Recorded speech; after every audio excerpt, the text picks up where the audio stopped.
Welcome to ஜோவா fashions. இன்னைக்கு பாத்தீங்கன்னா இன்ஸ்டாலேயே இன்ன தேதி வரையும் ரொம்பவே ட்ரெண்டிங்கா போயிட்டு இருக்கிற நான் கட்டி இருக்கிறதான சேம் நாராயண்பேட் சாரி தாங்க கொண்டு வந்திருக்கோம். இன்னைக்கு சில்க் காட்டன்ல கொண்டு வந்திருக்கோம்.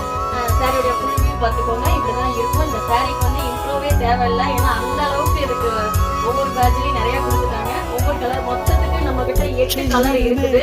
8 கலரும் 680 ரூபா பிளஸ் ஷிப்பிங்கோட. நீங்க பிடிச்ச கலரை ஸ்கிரீன்ஷாட் எடுத்துக்கோங்க. நல்ல ஒரு மஸ்டர்ட் எல்லோ, நல்ல ஒரு ஆஷ் கலர், மேல பாத்தீங்கன்னா சின்ன பார்டர், கீழே நல்ல பெரிய பார்டர், நல்ல ஒரு பாட்டில் கிரீன், நல்ல ஒரு அழகான பர்பிள் கலர், இது நல்ல ஒரு மயில் கிரீன், தீப்பெட்டி கலருங்க, இது ஒரு மாதிரி கிரீன். இது 8 கலர் இருக்குது. ஸ்கிரீன்ல தெரியுற வாட்ஸ்அப் நம்பருக்கு உங்க ஆர்டரை புக் பண்ணிக்கோங்க. 680 பிளஸ் ஷிப்பிங். தேங்க்யூ.